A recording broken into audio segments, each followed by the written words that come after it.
പല വിശ്വാസികളും ചോദിക്കുന്നു, ഞാൻ പാപത്താൽ മല്ല് പിടിക്കുകയാണെങ്കിൽ ഞാൻ രക്ഷപ്പെടുമോ?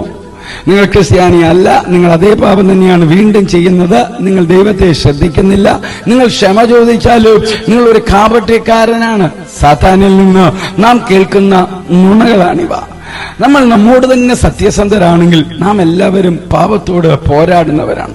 1 യോഹന്നാൻ 1:8 നമുക്ക് പാപമില്ല എന്ന് നാം പറയുന്നുവെങ്കിൽ നമ്മെ തന്നെ വഞ്ചിക്കുന്നു. സത്യം നമ്മിൽ ഇല്ലാതെയായി. നമ്മളെല്ലാവരും ബലഹീനരാണ്. പാപകരമായ ചിന്തകൾ, ആഗ്രഹങ്ങൾ, ശീലങ്ങൾ എന്നിവയുമായി നാം പോരാടും. ഒരു ക്രിസ്ത്യാനി ഒരിക്കലും പാപവുമായി പോരാടുന്നില്ലെന്ന് പറയുന്ന ചില സ്വയം നീതിമാന്മാരായ വ്യാജ അധ്യാപകരുണ്ട്. പാപത്തിൽ ജീവിക്കാൻ ഒരു ഒഴിവുകഴിവായി അവരും പോരാടുകയാണെന്ന് പറയുന്ന വേറെ ചില ആളുകളുമുണ്ട്. ഇതുപോലുള്ള ആളുകൾ ആദ്യം പാപത്തിലേക്ക് തലചാടിക്കുകയും പിന്നെ ആ പാപങ്ങൾ നിർത്താൻ ആഗ്രഹിക്കാത്തവരുമാണ്. മനഃപൂർവ്വം മത്സരിക്കാൻ അവർ ദൈവകൃപയെ ഒരു ഒഴിവുകഴിവായി ഉപയോഗിക്കുന്നു. വിശ്വാസികളെ സംബന്ധിച്ചിടത്തോളം തങ്ങളുടെ പോരാട്ടങ്ങളിൽ അവർക്ക് പലപ്പോഴും മനസാക്ഷി കുത്തുണ്ട്. നമ്മൾ നമ്മുടെ പാപത്തെ വെറുക്കുകയും ഏറ്റവും കഠിനമായി പരിശ്രമിക്കുകയും ചെയ്താലും നമ്മുടെ വീണ്ടെടുക്കാത്ത മാംസം കാരണം പലപ്പോഴും വീണുപോകും.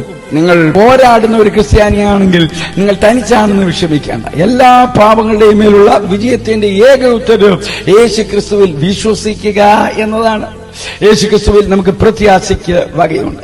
ക്രിസ്തു യേശുവിലൂടെ ഒരു നല്ല ദിവസം ആശംസിക്കുന്നു.